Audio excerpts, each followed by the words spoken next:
Hi, I'm Matt Cedillo, Literary Director for the Dawes Center for the Arts, and this is our first edition of Da Beat. The Beat's going to be a monthly interactive show where we interview artists and kind of get a glimpse into their lives, a way to connect both the artists to the audience. And so we're really, really excited to be starting this show. We're starting with myself. I want to thank Margaret, obviously, the Executive Director of the Dawes Center for Arts, as well as Neil Gar and Soul, who we are partnering up with in this project. So this is a very, very exciting partnership. It's a very, very exciting way for us to connect with you and you to connect to us. So our first guest on our first ever show is going to be a gentleman by the name of Uncle Bacon. It's really, really excited to have him because during Uncle Bacon's residency here at the DAW, he helped to develop and grow an unforgettable art experiences for all ages and abilities. Our community gained a lot from his exuberant passion and sharing art to build connective tissue and love through all his art. His art table at the mall, art projects define what an inclusive, accessible, and equitable space to explore creativity should look like. Those who partake have a sense of belonging to something bigger and better. Unlike any other individual on this earth, Uncle Bacon possesses an uncanny ability to spark a light in every student or colleague he encounters, which results in a never to be forgotten heart glow that miles cannot diminish. Wow. All right. Oh, man, Uncle Bacon, how you doing? Dude, I think you got a crush on me. It's good to see you. Yeah, no, I do. I got a vicarious crush. I got a shared crush with Margaret. You know, we worked on this one together. So Yeah. love. It's so good to have you here. It's so good to have you here. Thanks. So where are you at now? I'm in Paducah, Kentucky, which it's a small little river town in Kentucky, Western Kentucky, very rural. But in the 90s, they had this program called the Artist Relocation Program, and they're in the Rust Belt. So industry moved to China. The city bought up all the derelict buildings and sold them to artists for $1 a piece. And so there's this. So what's the building you're currently in? What it used to be?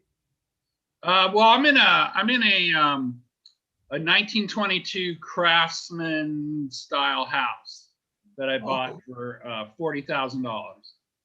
And Nice. so I mean, I basically have no mortgage. I have a studio. I have 2 bedrooms, a bathroom. You know, I mean, so but the city is this unique place in rural Kentucky because there's all these artists from all over the country that came here to buy those houses for $1. And so now there's this thriving community. Yeah. So how have you kind of integrated yourself in the community? I mean, I know when you were out here in like kind of the Inland Empire area, the Corn Valley, you were very much, you know, a kind of a very community-based artist. So how's that transition been for you, and how's it been embraced?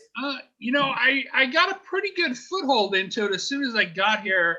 There's the Yiser Center for the Arts, and that's basically DAW East.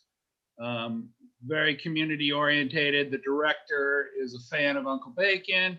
And so, you know, like the first month I was here, I was already doing a workshop for them. And, but then, you know, once the COVID hit, my gig is up, right? Because anything community based is out. So, but I was able to do a couple workshops. And so I think once the COVID thing's over, I'll be able to get back into it. They have like an Easter Seals program here, which is adults with disabilities, and they teach art there. So I'm hoping to continue, you know, what Margaret taught me with the adults with disabilities there at the DAW, continue that here in Kentucky. Have you been able to do some Zoom classes and Zoom like workshops? You know, no, I don't do Zoom. I mean, I've taken one with First Street Gallery there in Upland. Yeah. And we did a zine, but I haven't really done any of that. You know, I've just been hunkered down trying to get my bearings. Yeah, which makes this appearance all that more special and all that more. Yeah, no, this is my first Zoom interview. Thanks for that. I want to ask, is that me right there next to you? That is you. Yeah. Oh, nice. Yeah, I think I have better pecs. That's right. That's right. Yeah. On a trip to Magulandia. But yeah, it's really, you know, really excited to have you in this Rare Uncle Bacon side. Our next. Bigfoot, right? Well, another question I wanted to ask you was, your work is so community oriented. It's such a great way of reaching out to the community. What's been your favorite part so far? What's been your favorite project so far in the time that you've been able to? Well, I think you're sitting under it right now. The Cesar Chavez March. And so basically the only thing that I did is I carved that line down the middle of that black piece behind you. And I added the trees and the cross streets, and then I asked the public to carve themselves somewhere on that map. So that was like Gary Avenue, and then I asked the public at the Cesar Chavez March to add themselves to it. And so everything else besides those straight lines are the public's work. And that's what I'm really about. That's like, I just want to be like the guy who gives permission, like, yes, you can be an artist. Here's the tools. This is what you do. Right. And then I step back and the work is somebody else's. So when do you think that, like, at what point in time did that like really occur to you that what you should? Because I think I approach writing very similarly. That, like, yeah. So to me, it's like this, I've been thinking a lot about it this whole year because I haven't been able to do it. So I'm thinking to myself, why do I need to, involve all these people in my work? And the answer I've come up to is that it's not as scary, right? If I stand up and go, I did this piece, it's all me, I did everything about it. And, that's a scary thing, right? That's like, oh, what if somebody doesn't like it and, everybody hates me and I'm a loser? But if I say, look, this is what we all did, like 28,000 of us did this, then it's not about me, it's about everybody. And so it's a lot less scary. And I think that's, this fear of failure that I have that makes me want to include other people. So like if it does bomb, it's not my fault, I mean, that sounds really narcissistic, but it's like, no, I didn't have anything to do with that. You got like 1,000 ego human shields, right? Right. Yeah, exactly. Yeah, but I think that's what it's about, right? There's always this fear for me of like, ew, what if somebody doesn't like it? Because a lot of times when I'm doing work for myself, like if I'm just doing a piece here, I'm thinking about somebody, right? Like this piece is for, like I'm working on this piece for Hannah right now. And so it's this sunflower, and it's somebody who I've never met and I will never meet. But I think about this person while I'm working, right? And so then there's this fear of, well, what if they don't like it? What if this person, like this piece that's next to you of art building at Chafee, right? I was thinking about my mentor, Cindy Miller, while I made that. And I was like, oh God, what if she doesn't like this? This is, this is all about her. And if she doesn't like it, then I'm done. Right. So that piece behind you is all about other people. So, that's not about me. That's about you. Yeah. I often feel like when people get like really sad or depressed, they're often trying to like get a better view of themselves or vision of themselves. When reality is, you always feel best about yourself when you're helping others and when you're engaged with others. Right. I think that's why your work has so much joy in it. It's like a joy of it. Yeah. Now I'm professing an artistic crush on you. Right. I really do think your work has a lot of joy in it, and I think that joy. I'm glad you think so, because I think there's this shock and awe attitude, I think, a lot in contemporary art, where like if you're not painting something with your penis, or if you're not doing something crazy, then people aren't going to look at it. But I think with a little bit of humor, you can gain a lot of viewers, right? And so that's what I tried for, is a little bit of humor maybe, and then and like include everybody. Like, yes, you are an artist, right? Yeah. So are there any plans to try and link up some of the work in Pomona, San Bernardino, all the work you're doing here, to the work you're now doing in Kentucky? Yeah, I do the mail art thing, so I'm always thinking about that, like maybe doing like an exquisite corpse, like once I'm able to get access to the, the special needs community here, because they're just locked down right now, right? They're very concerned about their clientele. So, I would love to do like an exquisite corpse where I mail, like we do some art here, half a piece of work, and then we mail it to the DAW, and then the DAW's special needs people do the other half, and then we have a show, maybe like a benefit show where we auction it off. I don't have anything firm though, but that's the ideas that are always bouncing around. Something that involves the postal system, that involves, like devaluing the art, right? Like making it less about the price and more about who made it. Right. Well, Margaret's watching upstairs, so I'm sure you can. Yeah. Well, I need to talk to her about this plaid, because I've been thinking about buying a kilt. I want to know where she got that. Yeah, man. We're all about that the full immersion experience out here now. Yeah. So where can people connect to your work, and what do you have coming up next, and where can people connect to your work? Uncle Bacon 65 on Instagram. That's really all I do. It's mostly food porn and stuff to annoy my daughter. I do post some some work there. And yeah, and upcoming is just more of the same. Like I'm working on this postcard for Hannah, which I'm planning on mailing out hopefully next week.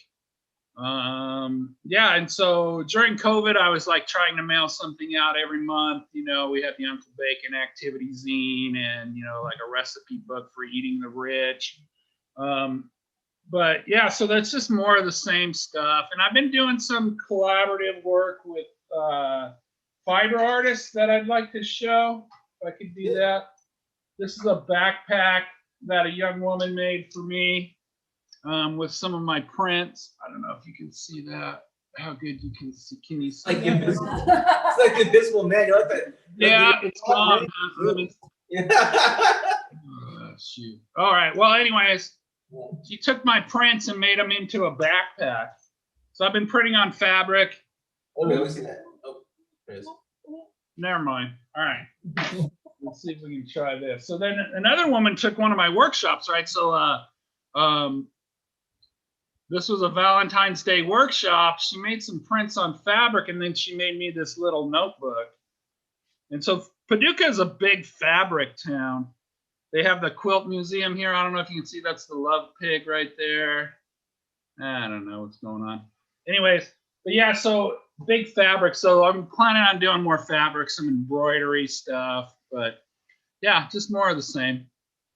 More of the same and more of that glory. So we're really excited to see what's going to happen next. We're really honored that you can have an ongoing relationship here at the DAW, that people can come and see, and when things open back up, or yeah, if it wasn't for Margaret and the DAW, then I wouldn't be Uncle Bacon, that's for sure. Everything I do is I hear Margaret's voice, right?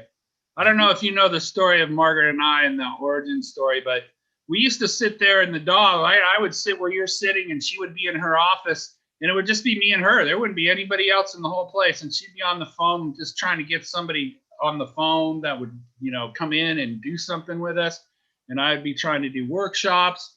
And so to see that what she's been able to do there since then is amazing. Yeah, we'll be here without Margaret. So yeah. Well, Uncle Bacon, really appreciate your time, and right. After Upward and Onward, we'll be hearing more from you soon. All right, cool. Thanks, man. Take care. All right. Next, at David, we'll be joined by Leah Esther Cordova, who is an artist, a singer, and a writer based in Pomona, California. In 2017, she obtained a Master of the Arts in English from Arcadia University in Pennsylvania. She has traveled, backpacked, done writers' residencies in various countries, such as Italy, Mexico, Spain, France, Argentina, and Chile. Leah finds inspiration in nature, poetry, and music, and finds beauty in the little things. She is currently working on a book and hopes to have it published within the next year. She loves dance, art, film, and photography, and lives by the saying, "Life is beautiful." Leah, it's such an honor to have you. It's good to see you. How have you been? Pretty good. How about you? I've been good. Life's been good. So So I want to ask you about like you're growing up here in Pomona, like how has like growing up in Pomona influenced your art? You're asking how it was growing up here? No, how is having grown up in Pomona, how does it influence your art? Like, do you think that the Pomona Oh, influence. Oh, majorly. I think it gave me perspective of that's very different. I think Pomona kind of keeps you and you keep it. There's no way you can really leave it. And I have a deep love for Pomona, for people like my parents that I would see daily, the friends, my mentors, my teachers, just people who actually cared. And then also the humility, not only humility, but I just saw something really raw. And I really love Pomona for that. And I think it's important to remember where you come from and to hold on to that tight. So I will always hold on to the DAW, Pomona, and everybody there who supported me, for sure. For sure, for sure. So, what message would you like to deliver to like the young artists who are just getting started, and kind of finding their voice? I think if I were to tell someone like me in high school, growing up in Pomona, I would tell them, not to dismiss their dreams so quickly, because it's very easy to when you see the chances are little to none. But it's possible, and it's not easy, but I do believe that if you have a fire burning, a passion, let it burn, go chase the sun, seek it, at least try. And if you fall, get up, and you're gonna fall. It's gonna be hard. It's not easy, but I think it's important to remind them and myself. I constantly have to remind myself that you have to keep going. Yeah, don't give up. Don't give up on whatever dream you have. Well, you're gonna sing some songs for us today. Is there anything you want to say about these the songs you're gonna share with us?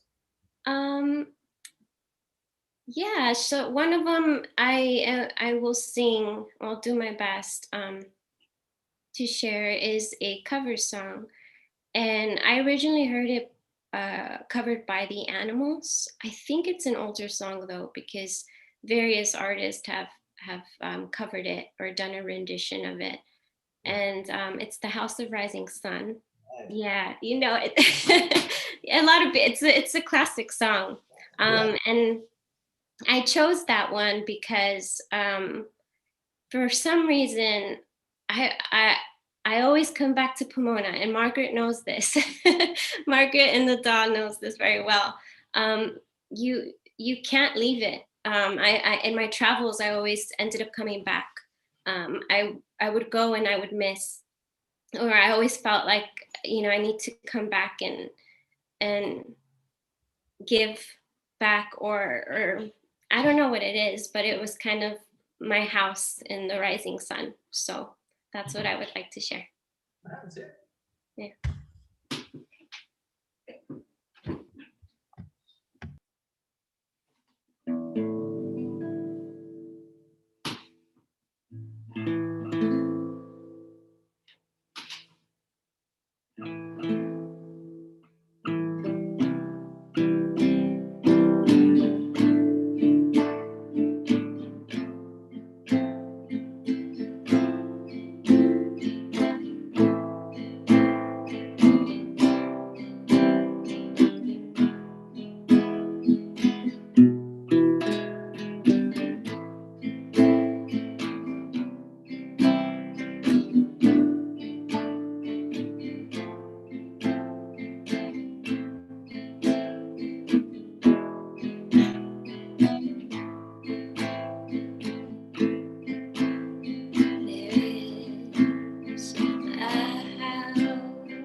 In you,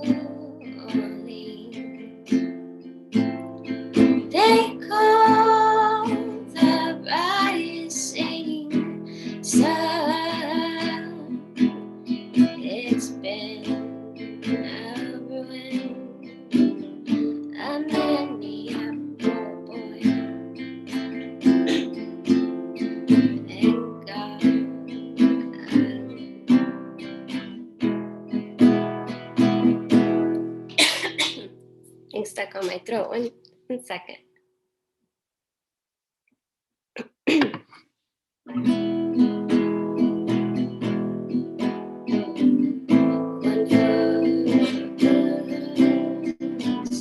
On the table, the other is on the train. Yes, I'm going back to New Orleans.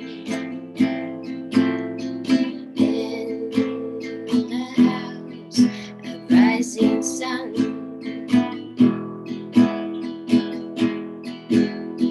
So mother,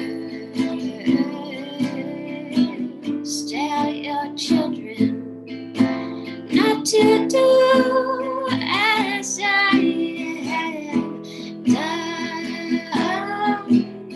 Spend your lives in sin and misery. In the house of rising sun.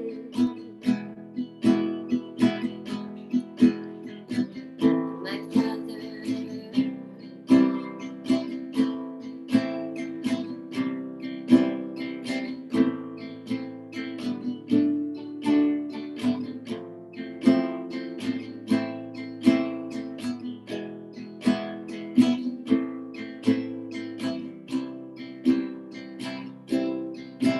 that's the only thing I can believe.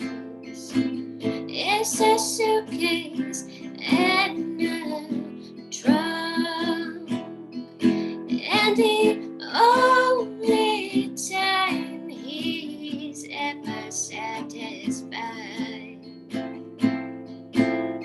is when he's on the road.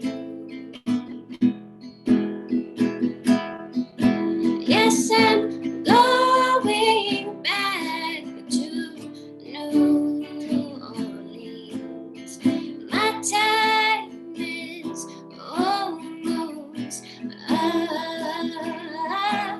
Yes, I'm going back to New Orleans.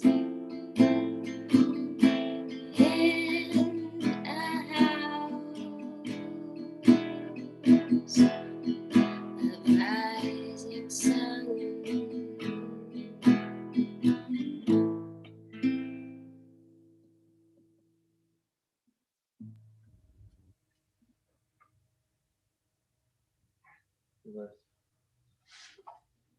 All right. So you gonna share another song with us? Or is that the Do you want to? Is this the second song? second song? Yeah. Yeah. Okay. Do you want to tell us about the second song you sing? I'm gonna do my best. This is in Spanish, and I'm gonna sing it because it reminds me of my Mexican.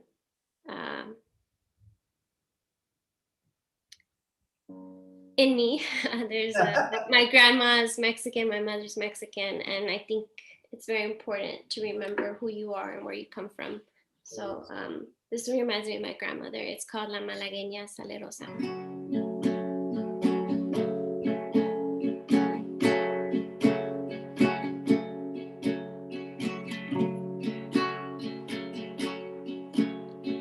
Qué bonitos ojos tienes debajo de esas dos cejas, debajo de esas dos cejas.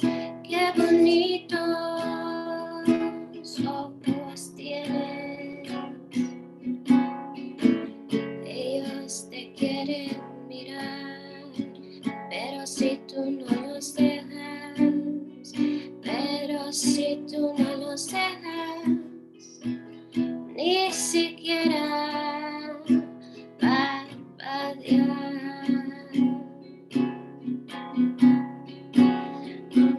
Malagueña,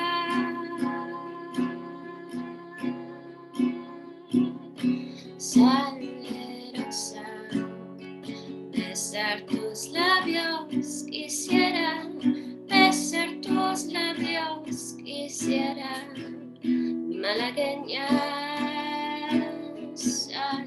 rosa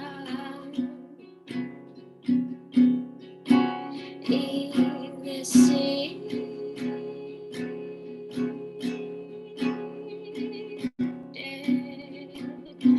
niña hermosa, que eres linda y hechicera, que eres linda y hechicera, como el candor de una rosa,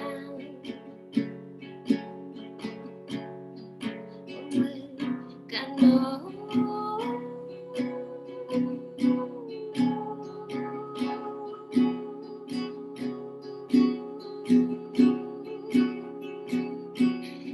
De una rosa.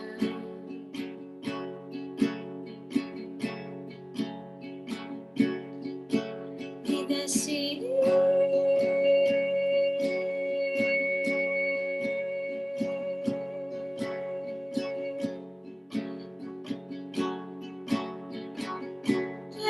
niña hermosa, que eres linda y hechicera, como el candor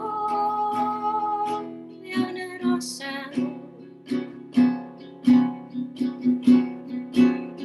Si por pobre me desprecias, yo te concedo razón, yo te concedo razón. Si por pobre me desprecias, yo no te ofrezco riquezas, te ofrezco mi corazón, te ofrezco mi corazón, a cambio de mi nobleza.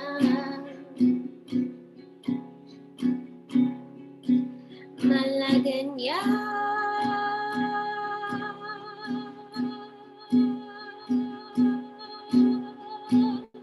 salerosa, besar tus labios quisiera, besar tus labios quisiera, malagueña,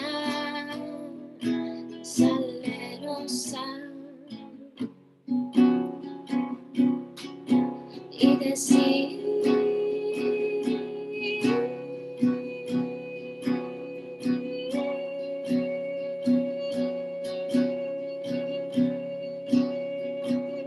de niña hermosa,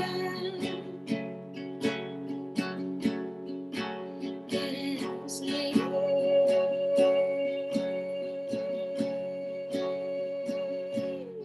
y hechicera, que eres linda y hechicera, como el candor de una rosa.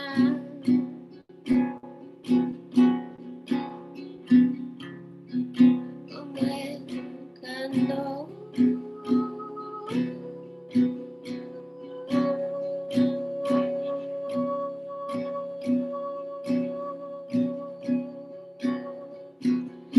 De una rosa.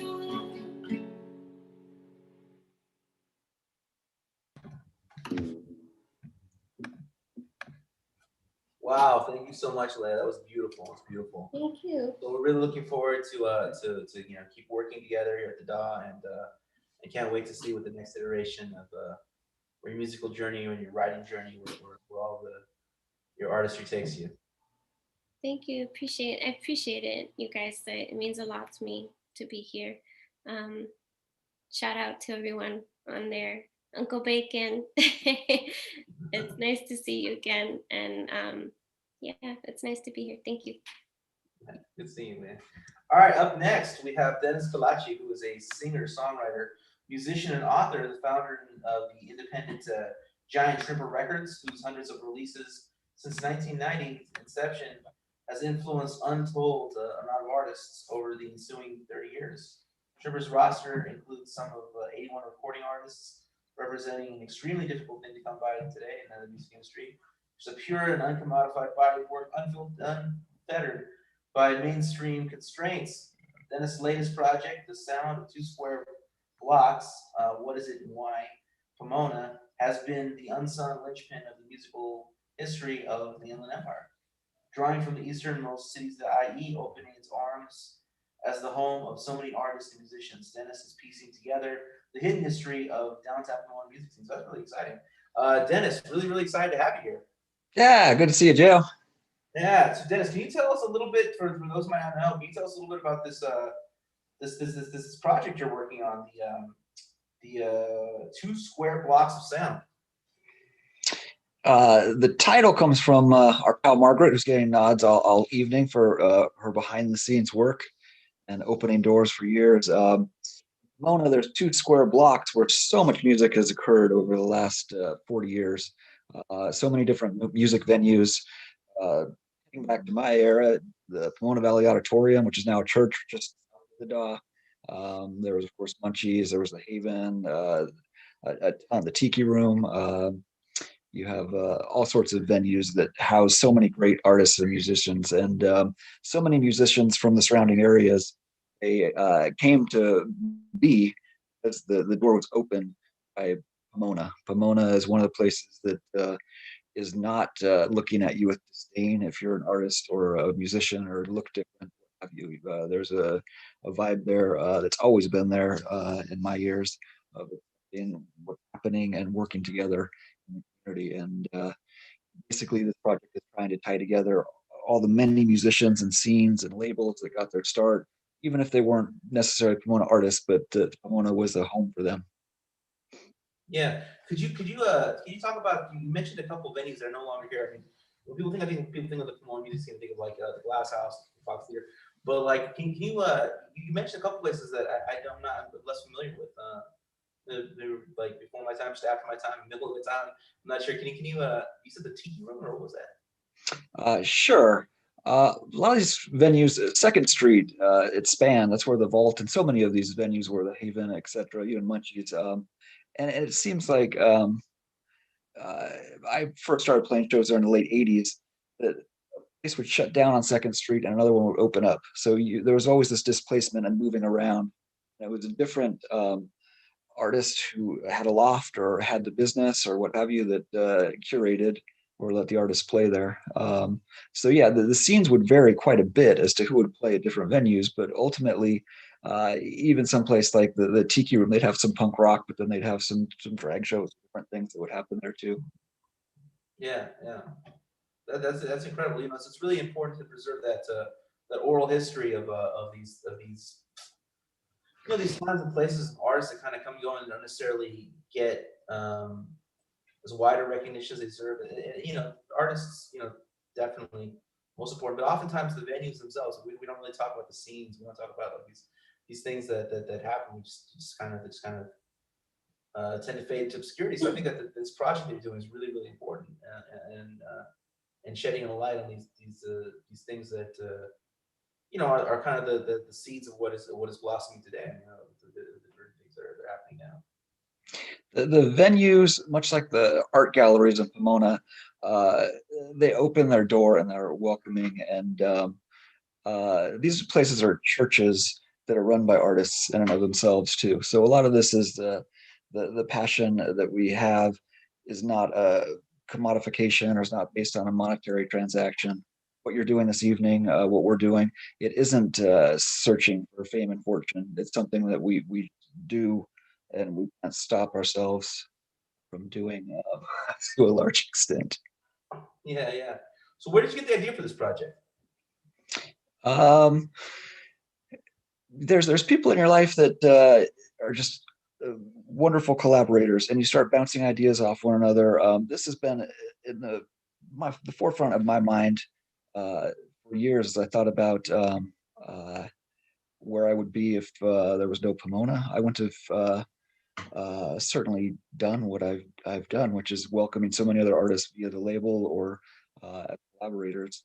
I ran into Margaret, and we were just talking about the state of Pomona and how it's not looked at in the realm of all the incredible artists that got their start in the city. So the project, it keeps changing, but the main statement is the same, which is that we want to do an oral history and intertwine that with some concrete, be it films or interviews or podcasts or recordings of this nature with the artists that were there and the artists that are coming up now. Yeah, yeah. I think it's a very similar phenomenon with like poetry open mics. There was like something like at one point in time, I think there was like 6 or 7 various open mics that took place, and with completely different audiences within about 3 square blocks. Within here at the DAW, over at Cafe con Libros, something over at think at the Alley Gallery. So within like essentially 2 blocks, there was like a total of 7 open mics. It was really quite incredible. So I mean, I think that a lot of people don't really know that you're gonna get more art per square foot in the Pomona Arts District probably than anywhere in the country. You also are going to see artists that are young. You are not going to see the staid, old, boring blues bar band that plays every other Saturday. You're going to see a variant. You're going to see people that are really nervous performing. It's like when you listen to college radio, give any of the stuttering or any of the nervousness because somebody is doing this and they're doing it because they love it. They're not getting paid a lot of money. Why are they doing this? There's something mentally deranged about them, or they have something to share, or they out there and try their hand at that. And that again comes back to the point. I'm sorry to belabor it, but that's feasible. So yes, 6 open mics and one again that little same 2 block area. It's pretty incredible and how varied it is. Yeah, yeah. Well, speaking of talking about people getting their start doing it. Well, how did you get your start? How did you get? What inspired you to like? Well, it kind of is a twofold question. Like, what inspired you to first make your own art as a musician yourself, and then from there, what inspired you to start platforming other people to create a label and give open the doors for others? Like, how did that transition take place? Um, I had a very satellite youth. There wasn't a lot happening. But my brother and I, we drew our own comics. We made up our own fake bands. We learned to play music. We recorded music. We just did all these things. We were just, instead of just being bored, we created these different worlds. And I can tie the Disneyland gates opening to the DAW, which is, I was 19 and Chris Tuvey, I approached him at the DAW and he hadn't heard my band, knew nothing. And I said, could we do a rock opera here one night? And or anything from me, he was like, he asked 2 questions. Yeah, okay. What date are you looking at? And we did it. And it was a mess, but it was like, again, when you talk about young people, it was the beginning of my band Refrigerator, and we had Buckethead who went on to become Buckethead. Oh, wow. And it was this weird thing that stumbling into it, you're seeing something that's raw and different and not fully formed. That's so exciting. I mean, your favorite artists, when you get to see their early work, it's a joy. Yeah. Well, so who are some of the other people that got their start here in Pomona that our audience might recognize and not knowing they've gotten that happened here? Strange a seeding process of marriage. When I think about Pomona and when I think about my friends and bands, because a lot of it does tie back into scenes being created. So in my era, a group of us, John Darnielle of the Mountain Goats, Wicker Spigot, Franklin Bruno of Nothing Painted Blue, my band, we found each other and started booking shows in Pomona. And that led to bands from outside of the area playing shows with us, Beck and Sebadoh and bands of that nature.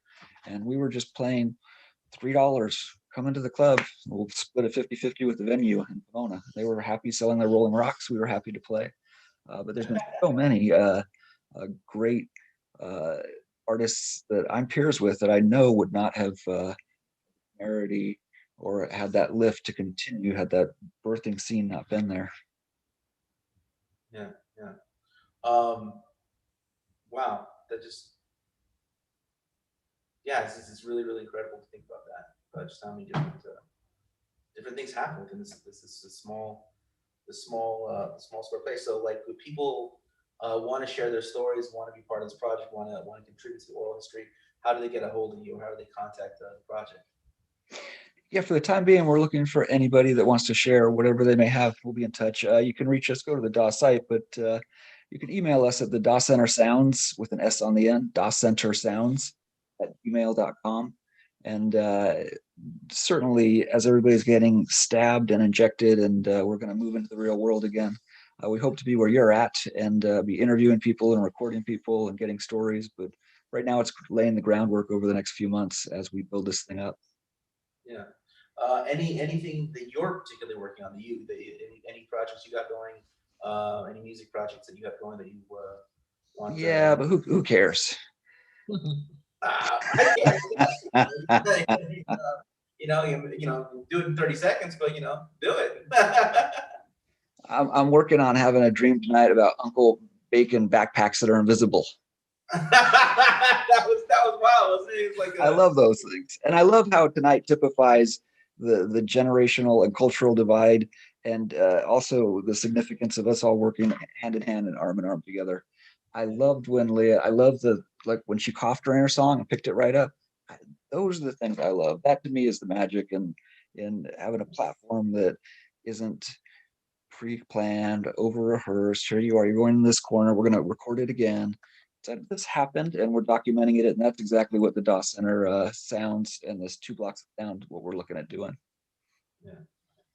Well, so anyone watching, contact the DAW to be part of the project. Dennis, thank you so much for talking to us, and also thank you so much for the project you're working on, and thank you so much for the work that you've been doing, and we look forward to having an ongoing, great relationship. Yeah, have a good night. Thank you. Bye. All right. So for our final guest, we're going to welcome up Soul, who was kind of doing double duty for us. There goes Neil. Was doing double duty as one of the producers of the show, as well as a poet. So Soul is a sound practitioner and a multimedia artist. And I have another bio, and I'm going to read it right now because, in the spirit of what Kalachi, Dennis, was sharing with us, yeah, we are kind of we're being a little improvisational here. So we're going to do it that way. Yeah.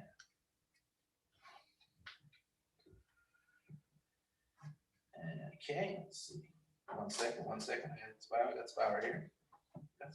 If my phone dies, we'll be even more improvisational.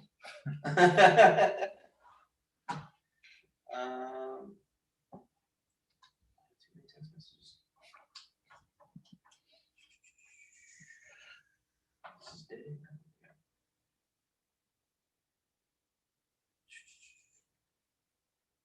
Soul is a poet, sound practitioner, multimedia artist, director of operations and events at Portal to Ascension, and my phone just died. All right. Here, I'm gonna give you mine. Hold on. All right. The spirit of Keeping it real. Yeah. There we go. Thank you, Soul. All right. Soul is a poet, a sound practitioner, multimedia artist, director of operations and events at Portal to Ascension, which is also Neil, and a plethora of other hats she wears from time to time. She makes jewelry, found items, and is passionate about eco-sustainability. Currently residing in Pomona, but having traveled all over the world in search of lost truths and the origins of humanity. She has been writing poetry since she learned to form rhyme. Soul became a teen mom at 16, and by the age of 27 was a mother of 4. She's a daughter, sister, mother, wife, and friend, continuously shifting and growing the awareness that life is all about being and experiencing. Please. Welcome, Soul. Hi. Hi, everyone. How's it going? So we're doing this responsibly. There's a lot of distance between us. A lot of distance. Yeah, so that's so no one. And I was wearing my mask up till now, so. Right. So no one get mad. I would have worn my mask, but my hair, my COVID hair, and it's too much. That's my reason to. Yeah. So how did you get started? How did you get started as a poet? Where is it? Walk us through that. Okay. When I was in first grade, I learned to write, and I had an extremely dysfunctional and chaotic, really just all I can say is dysfunctional and chaotic childhood upbringing. And when I learned to write, I started writing these like obsessive little to-do lists in first and then second grade. And somewhere in between then, my writing from those to-do lists started rhyming. And so then I started learning to write more. And when I learned to read, even it became poetry. I don't know how or why, but being able to express myself in that form in writing, and then it just flowed through me in poetry.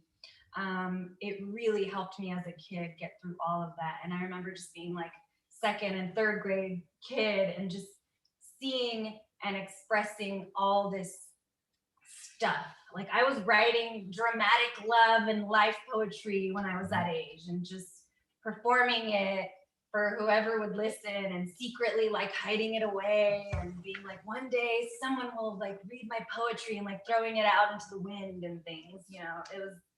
It was like that. That's how I got into it. Yeah.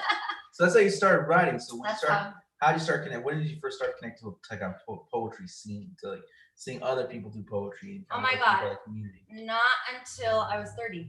Mm. When I was 30, I randomly walked into a place that held open mics in Fullerton, California. And it was downtown. And they were like, hey, we're going to have an open mic. And my cousin was like, she writes poetry. And she just kind of like said, she'll do it. And she'll be here next week, whatever. And I just started and I met a bunch of people there. And then from there, it went to another place. And I met a whole community of people. And when I was asked at the time, like, well, how did you start getting into poetry or whatever?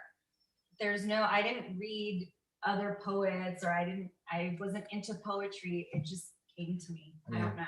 And so I met all those people, hung out with them, and it became like a soul tribe. And I even met Neil, my husband. All right. And one of those open mic places. Yeah. Wow. Yeah. Do you remember which one? Yeah, it was Max Bloom's, and it was every Thursday night. And really, that's where I feel I bloomed. My life expanded there in so many ways. Max Bloom's, yeah, legendary spot. Yeah. Right. So, can you tell us about some of the poems, the first poem you're gonna read? Yeah. So the first one is about just life and having gratitude and the obstacles that we face, but getting through them with gratitude. So I'm gonna get into it. And this was actually published at the Chafee Review a few years back, so that's kind of cool. And it's called Gracias, Gracias, Gracias. Thank you, Brother Nate, for reminding me to be grateful. Thank you, baby, for teaching me the nature of gratitude is love. I was born to suffer, so I learned to be grateful. Abused physically, abused mentally, sexually molested, mistreated, put down, and I learned to rise above. I learned love. I masterfully weaved my pain into words for poetry, never truly believing all the shit they threw at me. I was born to endure, but I learned to be grateful, friends and lovers and faithful. I keep on walking, take quicker strides. I became grateful. I was told I was shameful, beat down by the man. I bounced back like rubber band. Under his thumb, the husband kept me, but I wrestled my way out of it all. Make me feel small, mocked for my beliefs, a woman and her griefs. I was a teen mom. For me, there was no prom. The thankless job of parenting, but all four are my blessing. Depression waved its dark hand over me. Addiction did what it does best. I learned to breathe. I took rest. I overcame the disease. It's all a matter of release. Because if I remember to be grateful, the suicidal thought patterns that creep up every so often would subside. Over hardship I slide. There's nothing left of my pride. I became grateful. Yeah, that's fantastic. So tell us a little bit how you got into the Chafee Review. And for those who might not know, tell us a little bit about the Chafee Review, like why it's... Oh, so the Chafee Review is a gathering of poetry and art that the Chafee Junior College here in, where is it located? In Rancho Cucamonga, California. And so it's a little book that they put together once a year, and it holds a lot of really fun, good stuff. And I got to be in it one year. Yeah. So 3 of my poems are actually in it, and that was really awesome. Yeah. And going over some of the content of the poem, you talked a lot about dealing with a lot of really hard things in life, but Yeah.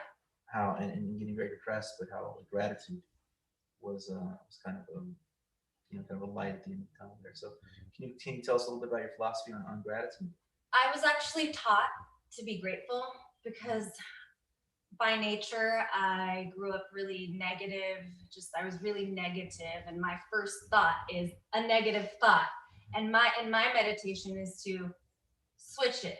Oh, but how can I be grateful for this? So a lot of very terrible bad things did happen to me, but I don't have to be a victim to it. I was victimized, but if I'm grateful even for that experience, then all I'm left with is knowledge and learning. You talk about meditation. So can you talk a little bit about how that ties into the work that you and Neil do with the Portal for Ascension? Portal to Ascension, Portal yes. to Ascension. So meditation, I mean, that's part of having self-help and being conscious of oneself, and not like woke and like saying, yeah, conscious, we say third eye and all that, but like really being conscious of your thoughts, what you do, how you speak, what you're thinking. And it doesn't mean that you never have these thoughts. It means that your meditation is, oh, how can I turn this off? Meditation isn't just sitting there going like, oh, and I'm quiet. And it's actually being able to quiet your mind when everything around you is chaotic. You just, oh, let me think into myself. There's all this stuff happening, but I can bring myself to 0.0 and then deal with everything. I had to learn that. So, and that ties into Portal to Ascension because our platform is an online platform that has everything and anything conscious, anything from meditation to eating well to truth and world history and space and world history and everything that connects all of that. Yeah, and so we're planning to do a series of events in partnership, Portal to Ascension as well with the DOS Center. Yeah, a bunch of stuff. We're not sure what, but different things, and definitely, stay tuned. And we're also planning on playing sound, which is many different ancient instruments played for meditation purpose. And we did a little of that last time here just to check the sound, and we got a lot of good feedback. So we're going to be doing that and incorporating it. And that's what sound practitioner means. When you read that, most people don't know what it is, but I play many different instruments. I'm not musically trained, but they're meditation type instruments. Right. And so you are, a lot of people have been talking throughout this hour about the Pomona, the arts colony, talking about all the things that are happening around here. And you actually live here in the Pomona Arts Colony. So I do. Can you tell us a little bit about what it's like to live here in the surrounded by all this? Oh my God, I constantly am talking about and posting and telling people, oh my God, I love my town. Like I can look out my window or just listen and there's always something happening. There's always a video being shot, pictures being shot. There's always photographers all over the streets, and sometimes movies are being shot and music. There's always something going on almost every single day. And even while distancing, even while COVID happened, it was very few times in it. That's when I was like, oh my gosh, my town is quiet. That's when I knew something was going on, because it was quiet for a little bit. But it's a really amazing place. And the Da it's like the center and the heart of community for family and children and adults that volunteer here too. But it's a place where families can come and children can come. It's not, there's a lot of bars and a lot of places that adults can go. There are a few family places, but here is always a place that's open for that. And I remember when my husband and I first moved here to the studio, I was walking around with my daughter, and we happened to walk by the Da, like the first week of being a resident here, we walked by and there was this big, huge community thing happening.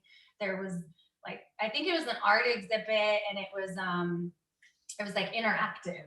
And I was like, oh man, like I gotta like figure out some way to get in there. I remember I had done an open mic here once years ago, and I just knew that I wanted to be a part of it. So I'm really honored to be able to be here and share some poetry and just honor the space and honor Margaret and all of the families and kids and volunteers for sure that make this a community space, including you.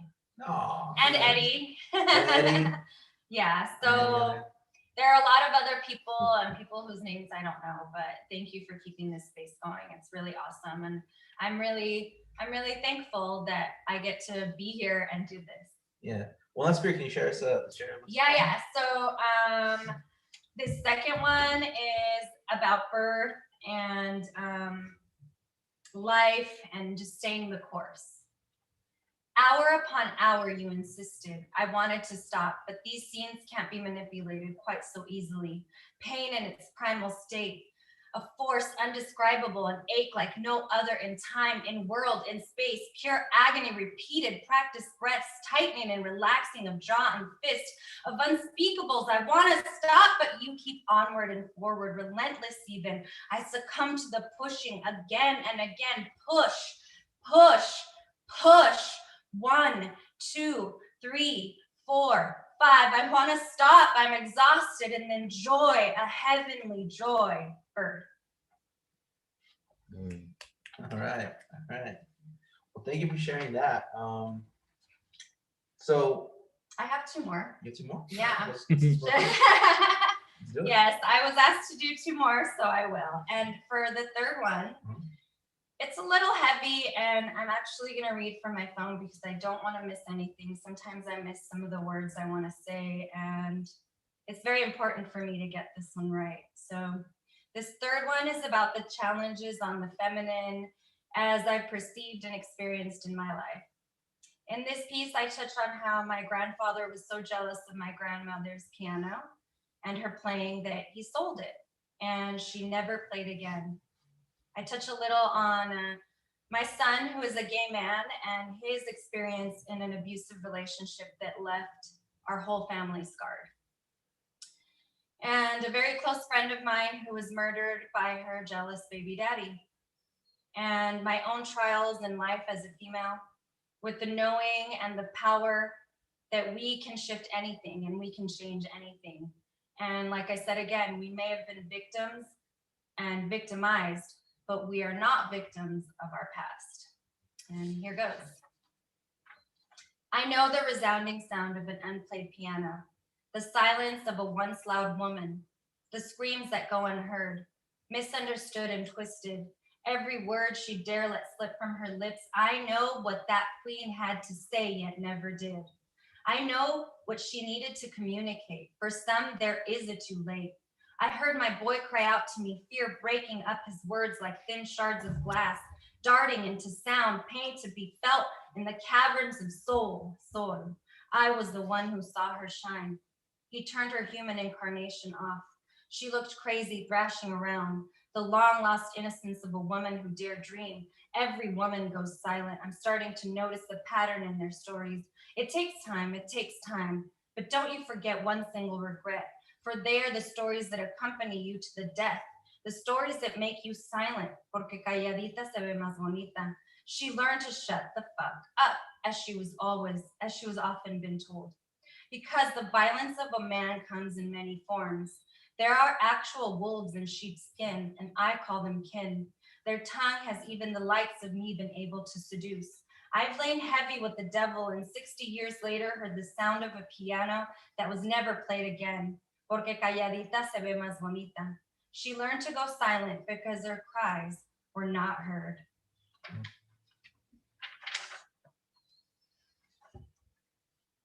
Uno más.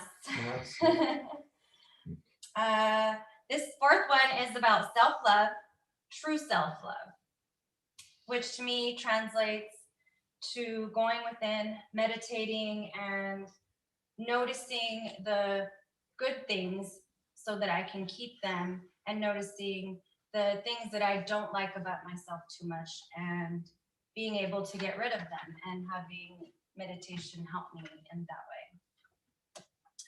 Time to myself to heal, soul unto myself reveal, twisting all the knots of thoughts, relaxing sadness, and its trace from lines on my face, knowing spaces often forgotten, the peace in a breath before judgment set in, when I was a smile back to zero, my own egoless hero, an endless win. What I was before birth or death, when who of me didn't matter, to tell myself I'm worthwhile, embracing all that is me, animal, spirit, and human combined, a little girl untwined, talk to myself in careful whisper, caressing the unseen, feeling clean, holding space for my own importance, this woman in balance, creating time. All right. Thank you. Thank you. So can you tell people where they have an opportunity to connect with you and find out more about your poetry, more about the sound work, more about everything you do? Yes. Okay. So you can find me at Sol es Artes on Instagram, and you can find Neil and myself at portaltoascension.org for anything consciousness. You can find there. There's tons of information. Again, portaltoascension.org, and I'm Sol es Artes at Instagram, and I also create jewelry from found items and recycled items. So thank you so much for having me. Thank you again, Matt and Dada and Margaret. I look forward to creating so much more community here. Thanks, guys. Thank you, Sol. So this has been David, our first edition, Yay. and yeah. And so again, I want to thank Neil, I want to thank Sol, who put this on. I want to thank Eddie, working the ones and twos over there, or the working something over The there. twos and threes Twos, and all the threes, numbers. all the things I don't know how to do, but point at and be like, yeah. I want to thank Uncle Bacon. I want to thank Dennis Kalachi. I want to thank Leah for having joined us. I want to thank Margaret, the executive director, for coming up with this idea, along with Neil and Sol. So, yeah, I want to thank everyone who's tuned in. So, tune in next month. It's going to be every fourth Friday, and we're going to just be a way to connect to artists and find out what they're doing in ways that the public can connect to that art, and we're all artists, right? So it's been the DOS After the Arts. David. See you next month.